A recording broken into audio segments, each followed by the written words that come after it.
नमस्कार बच्चों, आप सभी कैसे हैं और आपकी तैयारी कैसे चल रही है। उम्मीद करते हैं कि आपकी तैयारी अच्छी चल रही होगी। बच्चों, आज के इस वीडियो सेशन में हम लोग बात करने वाले हैं सीजीएल 2024 के टीयर 1 में पूछे गए सिनोनिम्स को लेकर के। ये सिनोनिम्स का हमारा दूसरा वीडियो होगा। इसके पहले वाले वीडियो में 25 सवाल को देखा गया था जो कि सीजीएल 2024 के टीयर 1 में पूछे गए थे। आज का वीडियो सेशन उसी सीरीज का अगला सीक्वेंस है। बच्चों, इसमें टोटल 25 सिनोनिम्स आपको एक टास्क के रूप में दिया गया है विथ ऑप्शन, जिस तरह से एग्जाम में पूछा गया था। फर्स्ट ऑफ ऑल आप खुद से उसको बनाने की कोशिश कीजिए। आप अपने आंसर को वीडियो में बताए गए आंसर से मैच कर लीजिए। और एक हम लोगों ने आकलन का एक क्राइटेरिया रखा है। क्राइटेरियन क्या है कि अगर आप 20 के नीचे अगर आपका अंक आता है, मतलब 20 के नीचे अगर आपका सिनोनिम से सही होता है, तो मेरे नजर में आप अच्छे नहीं हैं। अगर हम एग्जामिनेशन के लिए अगर हम सीरियस हैं, तो अगर आप पढ़ाई के प्रति सीरियस हैं, तो आपका स्कोर कार्ड मेरे निगाह में 20 प्लस होना चाहिए। अगर आप 20 के बिलो हैं तो आपको हताश होने की जरूरत नहीं है, लेकिन आपके परफॉर्मेंस को सही नहीं कहा जा सकता है जब हम एग्जामिनेशन पॉइंट ऑफ व्यू से बात करते हैं। तो अगर आपका 20 के नीचे से कम है तो फिर आपको मेहनत करने की जरूरत है, मेहनत को डबल करने की जरूरत है। तो चलिए इस वीडियो सेशन की शुरुआत करते हैं अपने क्वेश्चन नंबर 1 से। ऑब्डूरेट हमारा फर्स्ट क्वेश्चन है जो कि एसएससी में पूछा गया है, वो है ऑब्डूरेट। इसके 4 सिनोनिम्स आपके सामने हैं: ऑब्स्टिनेट, ट्रस्टिंग, एमाइबल और इनवियस। इसका राइट आंसर क्या होना चाहिए? आप कुछ समय लीजिए और इसको आप हल करने की कोशिश कीजिए। बच्चों, इसका जो राइट आंसर होने वाला है, ऑब्डूरेट का जो राइट सिनोनिम्स होने वाला है, वो होने वाला है ऑप्शन ए। 1 का आंसर ए होने वाला है।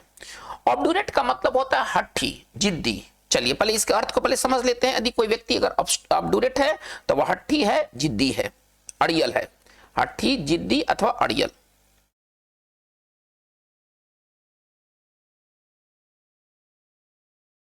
चलिए अब इसका राइट आंसर क्या होना चाहिए? इसका राइट आंसर 1 का आंसर ए होना चाहिए। ऑब्स्टिनेट का भी अर्थ होता है हठी, जिद्दी। यदि कोई व्यक्ति अगर ऑब्स्टिनेट है तो इसका मतलब है कि वह हठी है, जिद्दी है। ठीक है, चलिए हम लोग दूसरे ऑप्शन पर भी विचार कर लेते हैं। ट्रस्टिंग का मतलब होता है भरोसेमंद, भरोसे के लायक। यदि कोई व्यक्ति अगर ट्रस्टिंग है तो इसका मतलब है कि वो भरोसे के लायक है। ठीक है ना, ट्रस्टिंग का मतलब होता है भरोसे के लायक। ठीक है, चलिए एमाइबल का मतलब होता है फ्रेंडली, दोस्ताना, मित्रवत। और इनवियस का मतलब होता है ईर्ष्यालु। तो बच्चों इस प्रकार हम दे पाते हैं कि हमारा जो राइट आंसर होना चाहिए वो ए होना चाहिए। आपका आंसर क्या है कमेंट सेक्शन में आप जरूर उसको डालें। चलिए हमारा अगला जो वर्ड है वो है टेंटलेस। ठीक है, टेंटलेस का मतलब क्या होता है? 4 ऑप्शन आपके सामने हैं: ड्यूबियस, फॉल्टलेस, फ्लॉड, इनकंसिस्टेंट। बच्चों आप थोड़ा सा समय लीजिए, इसको खुद से बनाने की कोशिश कीजिए। ये सारे परीक्षाओं में पूछे गए हैं। ठीक है, तो टेंटलेस का जो राइट आंसर होना चाहिए ना, 2 का राइट आंसर होना चाहिए फॉल्टलेस। ठीक है, 2 का राइट आंसर बी होना चाहिए। टेंटलेस का मतलब क्या होता है? यदि कोई चीज टेंटलेस है, साफ सुथरा है, उसमें किसी तरह का दाग नहीं लगा है, दाग रहित, आप ऐसा समझिए, दाग रहित। ठीक है ना, शुद्ध। ठीक है ना, चलिए अब बाकी ऑप्शन पर विचार कर लेते हैं हम लोग। तो हमारा राइट आंसर फॉल्टलेस होना चाहिए। यदि कोई चीज फॉल्टलेस है, इसका मतलब है कि वो दोष रहित है, वो दाग रहित है, उसमें किसी प्रकार का दोष नहीं है। तो बच्चों इसका राइट आंसर क्या होना चाहिए? इसका राइट आंसर 2 का आंसर बी होना चाहिए। ड्यूबियस का मतलब होता है संशय से भरा हुआ, ड्यूबियस डाउटफुल। ड्यूबियस का मतलब डाउटफुल, तो संशय से भरा हुआ, संशयपूर्ण। इसको छोटा में कहें तो संशयपूर्ण। फ्लॉड का मतलब होता है दोषपूर्ण। फ्लॉड तो इसका अपोजिट हो जाएगा। इस टेंटलेस का जो एंटो होगा वो फ्लॉड हो जाएगा। ठीक है, दोषपूर्ण। और इनकंसिस्टेंट का मतलब क्या होता है? जो नियमित रूप से नहीं है, यानी कि अनियमित। तो बच्चों इसका राइट आंसर क्या बन रहा है? इसका राइट आंसर 2 का आंसर बी हो रहा है। चलिए आते हैं क्वेश्चन नंबर 3 में। What is munificent?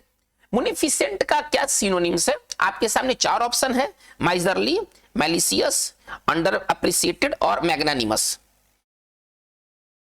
बच्चों आप समय लीजिए थोड़ा सा और इसको थोड़ा जल्दी बनाने की कोशिश कीजिए। मुनिफिसेंट का जो राइट आंसर होना चाहिए वो होना चाहिए नंबर डी होना चाहिए, है ना, मैग्नानिमस होना चाहिए। मुनिफिसेंट का मतलब क्या होता है? उदार। ठीक है ना, जो कंजूसी ना बरते और चीजों को वो उदार तरीके से दे। तो मुनिफिसेंट का जो राइट सिनोनिम्स के बारे में बात की है तो इसका साइन हो जाएगा बेनिवोलेंट, इसका सिनोनिम्स हो जाएगा जेनरस, ठीक है ना, ये सब इसके सिनोनिम्स है। एक और सिनोनिम्स इसका हो जाएगा मैग्नानिमस, ठीक है। यदि कोई व्यक्ति मैग्नानिमस है इसका मतलब है उदार है, वो विशेष तौर पर दुश्मन के प्रति। तो बच्चों इसका राइट आंसर 3 का आंसर क्या होना चाहिए, डी होना चाहिए। चलिए माइजरली का आप अर्थ जानते हैं, माइजरली का अर्थ कंजूस होता है। यदि कोई व्यक्ति माइजरली है तो वो कंजूस है। और मैलिशियस का मतलब क्या होता है, मैलिशियस का मतलब आप सिंपल भाषा में समझिए तो दुष्टता से भरा हुआ। यदि कोई चीज यदि मैलिशियस है यानी कि वो किसी के रिपुटेशन को डैमेज करने की कोशिश कर रहा है, मैलिशियस गॉसिप होता है, ठीक है। तो मैलिशियस का मतलब अगर सिंपल भाषा में कहें तो दुष्ट, अगर सिंपल भाषा में कहें मैलिशियस का मतलब होता है दुष्ट। चलिए तो इसका मतलब है कि 3 का राइट आंसर हमारा डी है। चलिए हम लोग आगे बढ़ते, मॉर्बिड, हमारा अगला वर्ड है मॉर्बिड। 4 ऑप्शन आपके सामने हैं, ब्लैथ, ग्लूमी, बेट और ग्रांड। हमें इसका राइट सिनोनिम्स देखना है। इसका जो सबसे करीबी, जो हालांकि इसमें जो भी ऑप्शन दिया गया है वो उसका राइट सिनोनिम्स नहीं है, लेकिन अगर हम सबसे क्लोज वर्ड को देखें तो हम पाते हैं कि जो 4 का राइट आंसर होना चाहिए वो बी होना चाहिए। 4 का राइट आंसर बी होना चाहिए। हालांकि ग्लूमी मॉर्बिड का राइट एंड सिनोनिम्स नहीं है। मॉर्बिड का मतलब क्या होता है ना, भयानक, भयावह, जिसमें भूत प्रेत मृत्यु की बात हो। यदि कोई व्यक्ति मॉर्बिड थिंकिंग रखता है यानी कि हमेशा भूत प्रेत मृत्यु से संबंधित बातों को वो सोचता है, तो मॉर्बिड का मतलब सिंपल भाषा में कहें तो भूताहा, ठीक है ना, जो स्वास्थ्यवर्धक ना हो ऐसा थिंकिंग है ना। तो आप ऐसे समझिए भूत प्रेत मृत्यु से संबंधित, भूत प्रेत मृत्यु से संबंधित जो थॉट होते हैं ना वो मॉर्बिड कहलाता है, मृत्यु से संबंधित। चलिए इसका मतलब है कि हमारा राइट आंसर क्या होना चाहिए, 4 का बी। ग्लूमी का मतलब क्या होता है, ग्लूमी का 2 मतलब होता है। एक ग्लूमी का मतलब होता है धुंधला, यदि कोई अगर जगह अगर ग्लूमी जगह है इसका मतलब है कि साफ नहीं है। ग्लूमी का जो दूसरा अर्थ है वो दुखी है। तो ये करीब वर्ड जा सकता है, करीब इसका सिनोनिम्स हो सकता है। हालांकि मेरे दृष्टिकोण में कोई भी इसका राइट ऑप्शन नहीं दिया है, लेकिन यदि हम क्लोज अगर ऑप्शन के बारे में बात करें तो बाकी से ना ये नजदीक है, बाकी से ना ये नजदीक है। तो इसका मतलब है कि राइट आंसर हमारा होना चाहिए 4 का आंसर बी होना चाहिए। चलिए ब्लैथ का देख लेते हैं। ब्लैथ का मतलब होता है ना चिंता से मुक्त, केयर फ्री। ब्लैथ का मतलब क्या होता है, अगर सिनोनिम्स इसका लिखे तो इसका मतलब होता है केयर फ्री, जो चिंता नहीं रखता हो। बेट का मतलब होता है ना, मतलब व्यक्ति बेट लगाता है, इसका मतलब है कि किसी चीज पर शर्त, मतलब जुआ खेलता है एक तरह से। बेट का मतलब आप समझते हैं क्रिकेट में बेटिंग होता है, तो बेट का मतलब दाव लगाना। अगर सिंपल भाषा में कहें तो बेट का अर्थ दाव होता है। ग्रांड का मतलब भव्य होता है। तो ये जो तीनों ऑप्शन दिया गया है इसका मॉर्बिड से कोई लेना देना नहीं है। मॉर्बिड से जो लेना देना है वो ग्लूमी का है। इसका मतलब है कि 4 का राइट आंसर हमारा बी होना चाहिए। आते हैं नंबर 5 में, इक्विवोकल। इक्विवोकल का राइट सिनोनिम्स क्या है, चलिए वर्ड है रिप्रेजेंटेटिव, क्लियर, एम्बिगुअस और बैलेंस्ड। ठीक है, आप थोड़ा सा समय लीजिए, इसको खुद से बनाने की कोशिश कीजिए। ये सारे अच्छे वर्ड्स हैं और ये प्रीवियस ईयर्स में ये सारे पूछे जा चुके हैं। बच्चों की वोकल का जो राइट आंसर होना चाहिए वो 5 का आंसर सी होना चाहिए। इक्विवोकल का मतलब क्या होता है, जो अस्पष्ट हो, जो साफ तौर पर नहीं कहा गया हो, ठीक है ना, अस्पष्ट, जो साफ तौर पर नहीं कहा गया हो। और एम्बिगुअस का भी अर्थ होता है अस्पष्ट, द्विअर्थी, ठीक है ना, एम्बिगुअस का भी अर्थ होता है अस्पष्ट। इसका मतलब है कि राइट आंसर हमारा 5 का सी होना चाहिए। जो क्लियर है ना तो इसका एंटो हो जाएगा, साफ साफ, है ना। हालांकि हमें सिनोनिम्स बनाना है तो इसका मतलब है कि हमारा 5 का राइट आंसर हमारा सी होना चाहिए। आते हैं क्वेश्चन नंबर 6 में, इडाइबल। इडाइबल का राइट सिनोनिम्स इसमें क्या होगा, मोर्टल, नॉक्सस, न्यूट्रिटिव और नॉइसम। चलिए इसमें आपका आंसर क्या बन रहा है वो तो मैं नहीं जान रहा हूं, लेकिन 6 का राइट आंसर जो होना चाहिए ना वो होना चाहिए सी होना चाहिए। इडाइबल का मतलब क्या होता है, खाने योग्य। अगर कोई चीज यदि खाने योग्य है तो इसका मतलब है कि वो चीज इडाइबल है। जैसे खाने वाला तेल तो उसको कौन सा आयल कहेंगे, इडाइबल आयल।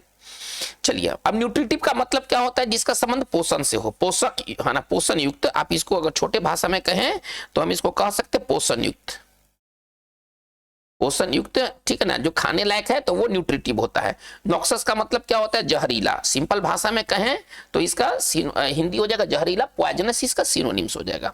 मोर्टल का क्या अर्थ होगा, मरणशील, जो मर जाए, जो मर सके, है ना, मरणशील। तो बच्चों 6 का राइट आंसर सी होगा। आते हैं हम लोग आगे बढ़ते हैं। देखिए परसिस्टेंटली, परसिस्टेंटली का राइट सिनोनिम्स क्या होना चाहिए, आपके स्क्रीन पर 4 ऑप्शन दिए गए हैं, इम्पेचुअसली, ट्रिमेंडसली, ऑब्वियसली और कंटिन्यूअसली। बच्चों इसका जो राइट आंसर होना चाहिए 7 का राइट आंसर डी होना चाहिए, 7 का राइट आंसर डी होना चाहिए। कोई चीज यदि परसिस्टेंटली है तो वह लगातार है ना, लगातार को परसिस्टेंट कहते हैं। तो इसका मतलब जो लगातार रूप से हो रहा है वो परसिस्टेंटली है, तो कंटिन्यूअसली का भी यही अर्थ है, ठीक है ना। यानी कि हमारा 7 का राइट आंसर डी होगा। इंपेचुअस का मतलब क्या होता है, अगर एडजेक्टिव फॉर्म में देखें तो इंपेचुअस का मतलब होता है अधीर, जो कि उतावला, जो कि परिणाम का चिंता ना करे, जो होगा देखा जाएगा, अभी तो हम इसको करेंगे। यदि कोई व्यक्ति इंपेचुअस है, इसका मतलब है कि वो परिणाम का परवाह नहीं करता है ना, अभी करना है तो करना है, जो होगा देखा जाएगा। तो इस तरह का जो व्यक्ति होता है उसको उतावला कहते हैं, अधीर कहते हैं, जो फ्यूचर्स कंसिक्वेंस को कंसीडर नहीं करता है। अच्छा, ऑब्वियसली का मतलब क्या होता है, जो अनमाइंडफुल है ना, जो कि बेपरवाह है। इसको सिंपल भाषा में कहें तो बेपरवाह है ना, किसी चीज का परवाह नहीं करता है ना, अनअवेयर है चीजों के प्रति, अनमाइंडफुल है।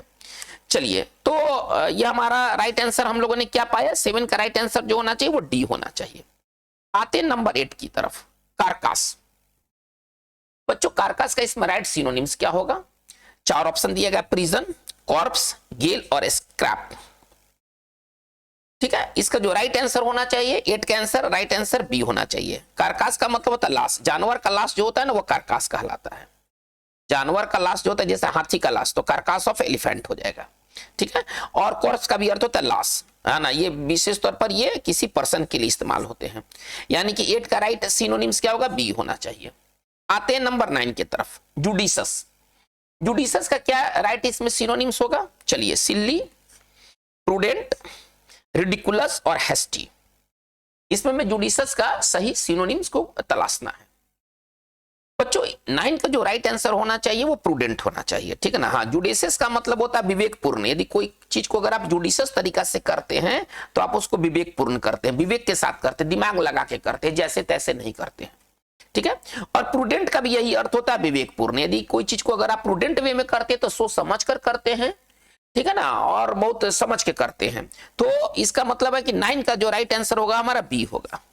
चलिए, रिडिकुलस और सिल्ली ये दोनों सिनोनिम्स हैं एक दूसरे के, मतलब आप ऐसे समझिए, रिडिकुलस का मतलब होता है मूर्खतापूर्ण, जिस पर हंसी आ जाए। यदि कोई काम को अगर रिडिकुलस वे में करते तो मूर्ख तरीके से करते हैं। और हैस्टी का मतलब क्या होता है, अगर कोई चीज अगर हैस्टी करते हैं तो जल्दीबाजी में करते हैं, है ना, उसमें भी व्यक्ति कंसीडर नहीं करता है और जल्दीबाजी में कोई चीज को करता है, तो जल्दीबाजी में किया हुआ।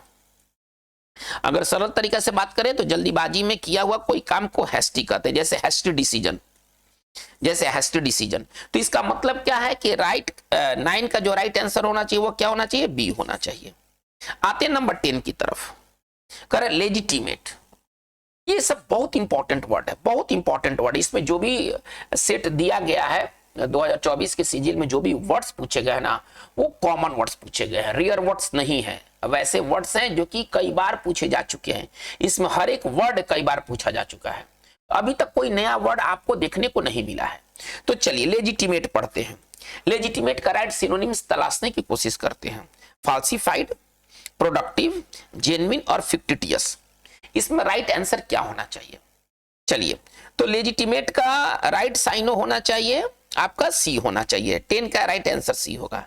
अगर कोई चीज लेजिटिमेट है तो वो जायज है, वो वैध है, आप ऐसे समझिए, अगर कोई चीज अगर लेजिटिमेट है तो वो जायज है। और जेन्युइन का भी अर्थ होता है ना, वास्तविक, उचित, जायज, और वास्तविक जायज को भी हम लोग जेन्युइन कहते हैं, ठीक है।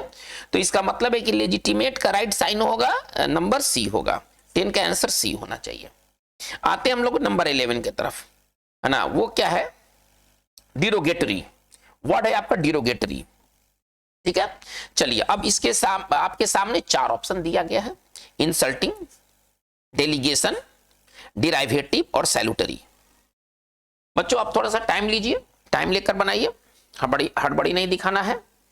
चलिए, तो डिरोगेटरी, डिरोगेटरी का मतलब क्या होता है, पहले इसके मतलब को समझते हैं, इसके बाद इसके आंसर पर आते हैं। डिरोगेटरी का मतलब होता है ना, इसको आप ऐसे समझिए, अभद्र, है ना, अनुचित, लैंग्वेज ड्रेस के मामलों में ज्यादातर आता है, अश्लील आप कह सकते हैं। चलिए, अब इसका जो राइट साइनो क्या होगा, इसमें राइट साइनो जो होगा वो इंसल्टिंग होगा, ए होगा, ठीक है ना। 11 का राइट आंसर होगा ए। इंसल्टिंग मतलब अपमानजनक, तो कहीं ना कहीं वो ऊपर के अर्थ से ये मैच करता है, बाकी अलग अलग अर्थ रखते हैं, बाकी जो ऑप्शन है वो अलग अलग अर्थ रखते हैं, यानी कि हमारा 11 का राइट आंसर हमारा ए होना चाहिए। आते हैं नंबर 12 के तरफ, इवोक। इवोक का आपको राइट आंसर खोजना है, राइट साइन खोजना है। चलिए आपके सामने 4 ऑप्शन दिया गया है, रिड्यूस, अबैंडन, डाइवर्ट और इंड्यूस।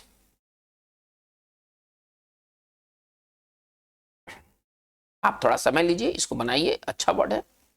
तो इसका जो बच्चों, इसको जो राइट आंसर होगा वो 12 का आंसर डी होगा। इवोक का मतलब क्या होता है, कोई मेमोरी, कोई चीज जो कि पास्ट में बीता हुआ है, आप उस मेमोरी को जगा देते हैं, एक तरह से आप उसको कॉल अप करते हैं, दिमाग में उस चीज को लाते, स्मृति में लाना, ठीक है ना, किसी चीज को स्मृति में लाना, कोई मेमोरी को, कोई चीज को स्मृति में लाना। और इंड्यूस का भी अर्थ होता है उत्पन्न करना, और इंड्यूस का भी अर्थ होता है उत्पन्न करना, यानी कि हमारा जो इवोक का जो सबसे करीबी इसमें जो ऑप्शन होगा वो आपका इंड्यूस होगा, बाकी वर्ड के अलग अलग अर्थ है, ठीक है, यानी कि हमारा 12 का राइट आंसर जो होगा वो डी होगा। आते हैं 13, लविंग। इजी वर्ड है, आप इसको आराम से आप इसको बना सकते हैं। लविंग के 4 सिनोनिम्स आपके सामने हैं, सबऑर्डिनेट, रिजुविनेशन, ऑफिस और एफेक्शियोनेट। बच्चों ट्राई कीजिए खुद से बनाने की, खुद से बनाना चाहिए, इससे आप अपना आकलन कर पाइएगा कि अभी आपका तैयारी का लेवल क्या है। तो लविंग का जो राइट सिनोनिम्स होगा वो 13 का राइट आंसर डी होगा। लविंग का मतलब प्यारा, ठीक है, और एफेक्शियोनेट का भी अर्थ होता है प्यारा। चलिए तो 13 का राइट आंसर हमारा डी होने वाला है। आते हैं नंबर 14 में, इसको पढ़ेंगे ग्रोटेस्क। इसका जो उच्चारण होगा वो ग्रोटेस्क होगा। चलिए अब इसका राइट सिनोनिम्स आपसे पूछा गया है, स्पॉन्टेनियस, अगली, शेमफुल और कमली। इसमें राइट इसका सिनोनिम्स क्या होना चाहिए? तो बच्चों 14 का जो राइट आंसर होगा वो होगा अगली। 14 का राइट आंसर जो होगा वो होगा अगली, ठीक है ना, बी होगा। इसका मतलब है कि ग्रोटेस्क का हिंदी क्या होता है, कुरूप, भद्दा, है ना, जो देखने में जो बहुत बुरा लगे वो ग्रोटेस्क होता है। चलिए अगली का भी अर्थ होता है कुरूप, अगली का भी अर्थ होता है कुरूप। चलिए स्पॉन्टेनियस का मतलब होता है स्वतः, सारे वर्ड को देख लिया जाए। चलिए शेमफुल का मतलब होता है शर्म से भरा हुआ, है ना, शर्म युक्त, शेमफुल का मतलब, और कमली का मतलब सुंदर। चलिए तो बाकी हम क्या देखते हैं कि बाकी ऑप्शन का ग्रोटेस्क से कोई लेना देना नहीं है। ग्रोटेस्क का मतलब होता है कुरूप, भद्दा, जो देखने में बहुत खराब लगे, और अगली का भी अर्थ होता है कुरूप या भद्दा। तो इसका मतलब है कि 14 का राइट आंसर हमारा क्या होना चाहिए, बी होना चाहिए। आते नंबर 15 में, करेंगे कास्केड। कास्केड का इसमें क्या आपका राइट सिनोनिम्स है? चलिए 4 ऑप्शन आपके सामने हैं, गार्डन, आर्केड, क्रिटिसाइज और वाटरफॉल। इसमें आपको बताना है कि कास्केड का राइट सिनोनिम्स क्या होगा। बच्चों 15 का राइट आंसर जो होगा वो डी होगा। कास्केड क्या होता है, एक प्रकार का झरना होता है, इसको सरल शब्दों में कहें तो झरना, और वाटरफॉल का भी अर्थ क्या होता है, झरना होता है, ठीक है। इसका मतलब है कि 15 का राइट आंसर हमारा डी होना चाहिए। आते नंबर 16, वर्ड है कन्फ्लिक्ट। बढ़िया वर्ड है, काफी बढ़िया वर्ड है, सब डेली यूज में मिलने वाले वर्ड है। चलिए अब इसमें 4 इसके सिनोनिम्स ऑप्शन दिए गए हैं, उसमें से एक इसका सिनोनिम्स है, क्लैश, मिंगलिंग, क्रैश और इन्फ्लिक्शन। तो बच्चों कन्फ्लिक्ट का पहले अर्थ समझते हैं। कन्फ्लिक्ट का अर्थ होता है ना, इसको आप समझिए, झगड़ा, लड़ाई, संघर्ष इत्यादि, मतलब सब एक अर्थ रखते हैं, ठीक है ना, संघर्ष इत्यादि। अब क्लैश का मतलब क्या होता है, अगर 2 पार्टी के बीच क्लैश होता है तो उनके बीच भिड़ंत हो जाती है, झगड़ा हो जाती है, लड़ाई हो जाती है, भिड़ंत हो जाती है, तो कहीं ना कहीं जो अर्थ जो रखता है वो ए अर्थ इसका सबसे करीबी वर्ड रखता है। क्रैश का मतलब क्या होता है, टकरा जाना। क्रैश जैसे एयर जो प्लेन होते हैं क्रैश करते हैं, टकरा जाना, तो यहाँ पर टकराने का कोई सेंस नहीं है, ठीक है। चलिए मिंगलिंग का अर्थ होता है मिल जाना, है ना, मिंगलिंग का अर्थ होता है मिल जाना, तो कहीं ना कहीं ये सब अलग अर्थ रखने वाले ये सारे वर्ड है। और इन्फ्लिक्शन का मतलब होता है किसी चीज को देना, दुख, दर्द, पीड़ा को इन्फ्लिक्ट किया जाता है। तो बाकी वर्ड से इसका कोई लेना देना नहीं, इसका सबसे जो करीबी ऑप्शन है वो क्लैश है, ठीक है। इसका मतलब है कि 16 का राइट आंसर हमारा क्या होना चाहिए, ए होना चाहिए। आते नंबर 17 की तरफ, मावेरिक। वर्ड है मावेरिक। चलिए अब इसके 4 ऑप्शन आपको दिए गए हैं, ऑर्थोडॉक्स, फॉलोअर, बोहेमियन और कॉन्फॉर्मिस्ट। बढ़िया वर्ड है, ये बढ़िया वर्ड है। इसका साइनो भी जो ऑप्शन दिया वो भी बढ़िया है। तो बच्चों इसका जो राइट आंसर होना चाहिए वो सी होना चाहिए। इसका राइट आंसर जो होना चाहिए सी होना चाहिए। मावेरिक का मतलब क्या होता है? यदि कोई व्यक्ति मावेरिक है तो वो लीक से हटकर काम करता है। जो लीक से हटकर काम करे वो मावेरिक होता है। ठीक है, इसका बढ़िया सिनोनिम्स होता है ना ऑफ बीट। ऑफ बीट का भी अर्थ होता है लीक से हटकर। बढ़िया वर्ड पढ़िए, off beat, off beat fashion, off beat style, off beat language है ना। इंग्लिश ऑफ बीट इंग्लिश है ना, लीक से हटकर इंग्लिश बोलता है। ठीक है, बोहेमियन का भी अर्थ होता है जो कि कन्वेंशनल ना हो, जो कि मतलब लोगों के द्वारा चले गए रास्ते पर वो नहीं चलेगा, अलग से हटके काम करेगा। यानी कि इसका भी अगर हम सरल भाषा में कहें तो इसका भी अर्थ होता है लीक से हटकर। ठीक है, जबकि कन्फॉर्मिस्ट, ऑर्थोडॉक्स और फॉलोअर क्या होगी, इसके एंटोनिम्स हो जाएंगे है ना। कन्फॉर्मिस्ट का मतलब क्या होता है? जो ट्रेडिशन के अनुसार चले है ना, जो कन्फर्म करे, पालन करे। इसको आप ऐसे समझिए है ना, रीति के अनुसार चलने वाला। अगर कोई व्यक्ति अगर कन्फॉर्मिस्ट है यानी कि रीति के अनुसार चलता है वो। तो बच्चों इसका राइट आंसर हमने क्या पाया? सॉरी 17 का जो राइट आंसर होगा वो क्या होगा? सी होगा। आते हैं नंबर 18 की तरफ। डॉज, बढ़िया वर्ड है, छोटे वर्ड में ना जबरदस्त वर्ड है। चलिए डॉज के लिए राइट ऑप्शन क्या है? अवॉइड, बोर्डिंग, अमाउंट और फोर्स। बच्चों आप इसके लिए थोड़ा सा समय लीजिए। तो डॉज का मतलब होता है, अगर आप कोई चीज को डॉज करते हैं आप उससे बचते हैं। डॉज का मतलब होता है बचना। कोई काम करने से अगर आप बचते हैं तो आप उसको डॉज करते हैं। और अवॉइड का भी अर्थ होता है बचना। अगर आप कोई चीज को अवॉइड करते हैं तो आप उससे बचते हैं। इसका मतलब 18 का राइट आंसर हमारा ये होना चाहिए। आते हैं नंबर 19 की तरफ। डिसिपेट, यदि कोई चीज डिसिपेट होता है तो वो क्या होता है? 4 ऑप्शन आपके सामने है, ग्लोरियस, मैलिशियस, हेस्ट और स्पेंड। बहुत बढ़िया वर्ड है ये डिसिपेट, बहुत बढ़िया वर्ड है। बच्चों आप थोड़ा सा समय लेकर इसे जरूर बनाएं, खुद से बनाने का अलग मजा है। चलिए तो इसका राइट आंसर होना चाहिए हेस्ट होना चाहिए। ठीक है ना। हालांकि देखिए इसमें कोई भी इसका राइट सिनोनिम्स नहीं दिया है, कोई भी इसका राइट सिनोनिम्स, ये 4 ऑप्शन में कोई भी राइट सिनोनिम्स नहीं दिया। डिसिपेट का मतलब क्या होता है कि कोई चीज का धीरे धीरे जाकर के खत्म हो जाना, खत्म हो जाना, समाप्त हो जाना। आप ऐसा समझिए, अगर कोई चीज यदि डिसिपेट होता है, ठीक है ना, तो वो धीरे धीरे खत्म हो जाता है। मतलब इसका जो सही सिनोनिम्स है, अगर सही सिनोनिम्स के बारे में बात करें तो इसका सिनोनिम्स होगा डिसअपियर, वैनिश। यदि अगर सही सिनोनिम्स के बारे में बात करें तो इसका सिनोनिम्स होगा डिसअपियर और वैनिश, गायब हो जाना, खत्म हो जाना। जैसे कि उसका क्रोध धीरे धीरे खत्म हो गया, मतलब धीरे धीरे क्रोध समाप्त हो गया। कैसे लिखेंगे? हर एंगर डिसिपेटेड, बस उसका क्रोध शांत हो गया, मतलब क्रोध खत्म हो गया। हिज एंगर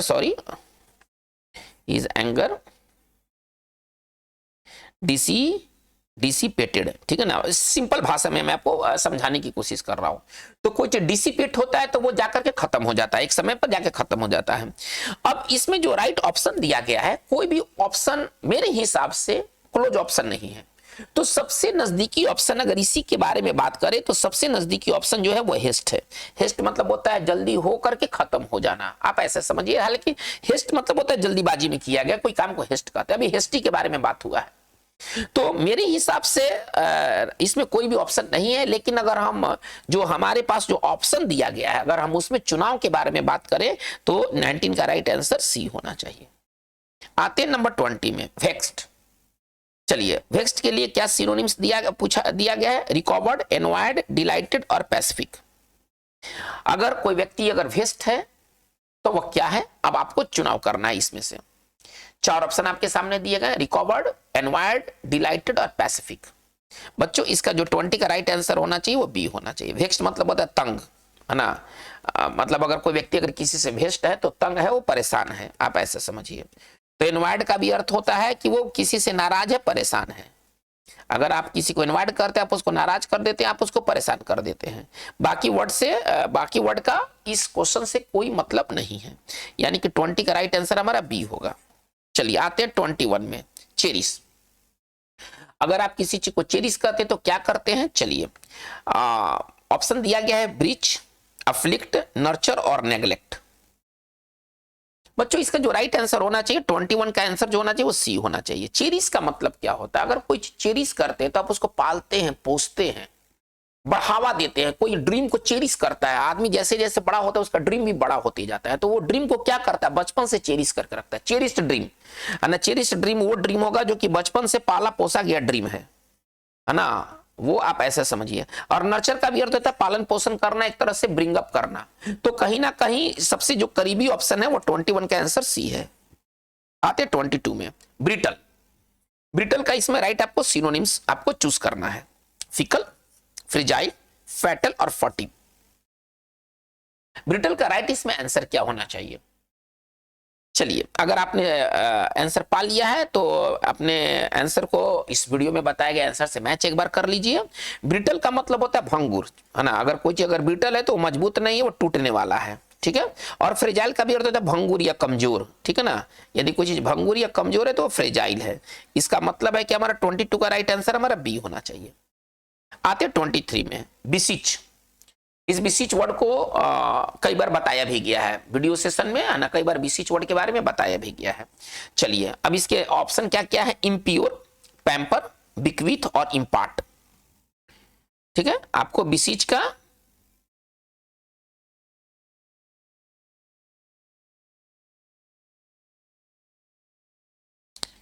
हालांकि देखा जाए तो इसमें बिसिच का कोई भी राइट साइनो नहीं दिया, राइट ऑप्शन नहीं दिया गया है। पहले आप ऐसा समझिए, इम्प्योर अशुद्ध है, इम्प्योर अशुद्ध है।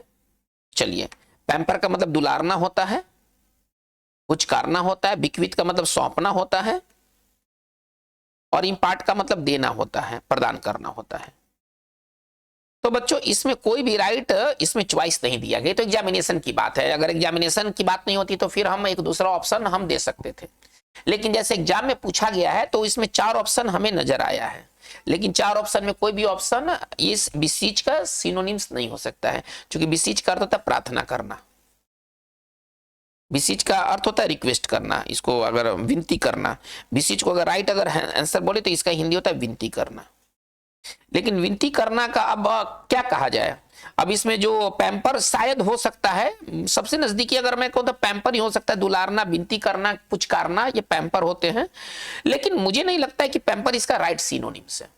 अतः मेरे हिसाब से तो कोई सिनोनिम्स है नहीं। लेकिन अगर इसी 4 में अगर गलती ही मान लिया जाए, लेकिन गलत में कम गलत और एक ज्यादा गलत है, 2 तरह के गलत है, तो मेरे हिसाब से बी होना चाहिए। अदरवाइज इसका मतलब मैं कह रहा हूं कि इसका कोई राइट चॉइस नहीं दिया है। लेकिन अगर मैं एग्जाम में बैठूं और हमें 4 में से एक करना ही है अगर है, तो गलती ही है, वो गलती है, वो मैं जान रहा हूं कि वो गलत है, लेकिन वो कम गलत के श्रेणी में है, ज्यादा गलत नहीं। तो इसका मतलब है कि पैम्पर में भी हो सकता है। अब ये तो आयोग तय करेगा कि वो क्या इसको किस कैटेगरी में रख रहा है। I don't know much about it, लेकिन बी इसका क्लोजेस्ट जा सकता है। हालांकि वो है नहीं, वो मैं क्लियर कट कर रहा हूं, वो है नहीं। हाँ, लेकिन अगर आपको रिस्क लेना है, गलती ही सही, लेकिन ये कम गलत वाले श्रेणी में आने वाला ये ऑप्शन है। तो 23 का राइट आंसर हम बी कर रहे हैं। हालांकि अगर आपने छोड़ दिया है तो आप सही हैं। गार्निश। गार्निश का मतलब क्या होता है? गार्निश का मतलब होता है, क्या होता है अभी तो आपको बनाना है। चलिए, इसके लिए साइनो दिया है ऑप्शन के तौर पर टार्निश, ब्लेमिश, डेकोरेट और ड्विंडल। तो बच्चों थोड़ा जल्दी किया जाए, टाइम थोड़ा सा लग रहा है। तो 24 का राइट आंसर सी होगा। गार्निश मतलब सजाना, डेकोरेट करना, एडोर्न करना। डेकोरेट का भी अर्थ होता है सजाना, ठीक है। तो टार्निश का अर्थ होता है बदनाम करना। बस ये सिंपल भाषा में मैं आपको समझाना चाहता हूं, ठीक है ना। ब्लेमिश का भी मतलब होता है कलंक, दाग, कलंक या दाग को ब्लेमिश कहते हैं। ड्विंडल का मतलब होता है धीरे धीरे समाप्त होना, धीरे धीरे समाप्त होना। चलिए, इसका मतलब है कि 24 का राइट आंसर हमारा सी होगा। 25 में आते क्रिएटिव। क्रिएटिव का इसमें आपको चॉइस पूछा गया है, पेडांटिक, गुड, लाइकेबल और इनोवेटिव। बच्चों इसमें राइट आंसर होना चाहिए 25 का राइट आंसर। आप क्या किए हैं, थोड़ा जल्दी में आइए। क्रिएटिव का राइट साइन हो आपको चूज करना है, पेडांटिक, गुड, लाइकेबल और इनोवेटिव। तो इसका राइट आंसर डी होना चाहिए, इनोवेटिव। बच्चों आज के इस वीडियो सेशन में टोटल 25 सिनोनिम्स आपको दिया गया। आपका स्कोर कार्ड क्या है, आप अपने स्कोर कार्ड को जरूर कमेंट सेक्शन में आप डालें, ताकि हमें पता चले कि हमारे स्टूडेंट अभी कहां कहां तक पहुंचे हैं। ईमानदारी से, हाँ, कोई तरह का चीटिंग नहीं, फिर नेक्स्ट वीडियो सेशन में हम अगले टॉपिक को लेकर आएंगे जो कि 2024 के सीजीएल में पूछा गया है। तब तक के लिए नमस्कार, थैंक यू।